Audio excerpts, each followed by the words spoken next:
ராணிப்பேட்டை மாவட்டம் காவிரிப்பாக்கம் அருகே வீட்டின் பூட்டை உடைத்து 60 சவரன் நகைகள் மற்றும் 1.5 லட்சம் ரொக்கம் கொள்ளையடிக்கப்பட்ட சம்பவம் பெரும் பரபரப்பை ஏற்படுத்தியிருக்கிறது. கூடுதல் விவரங்களை எமது செய்தியாளர் சதீஷ் வழங்க கேட்கலாம். வணக்கம் சதீஷ், என்ன நடந்தது? முழு விவரங்கள் என்ன? வணக்கம். ராணிப்பேட்டை மாவட்டம் காவிரிப்பாக்கம் அடுத்த முசிறி கிராமத்தை சேர்ந்தவர் இளங்கோ.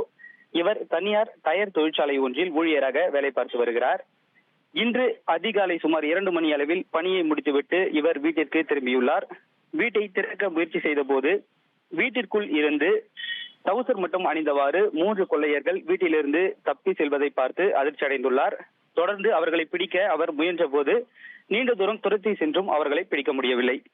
மீண்டும் வீட்டிற்கு வந்து பார்த்தபோது வீட்டின் பீரோ உடைக்கப்பட்டு அதில் வைக்கப்பட்டிருந்த 60 சவரன் தங்க நகைகள், 1/2 கிலோ வெள்ளி பொருட்கள் மற்றும் 1.5 லட்சம் ரூபாய் ரொக்கம் ஆகியவற்றை கொள்ளையர்கள் திருடி சென்றிருப்பது தெரிய வந்தது. இந்த சம்பவம் தொடர்பாக அவர் காவேரிப்பாக்கம் போலீசாரிடம் புகார் தெரிவித்துள்ளார்.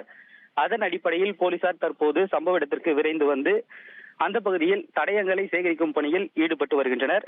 மேலும் எஸ்பி உத்தரவின் பேரில் தனிப்படைகள் அமைத்து குற்றவாளிகளை தேடும் பணியில் தீவிரமாக ஈடுபட்டு வருகின்றனர். விவரங்களுக்கு நன்றி சதீஷ்.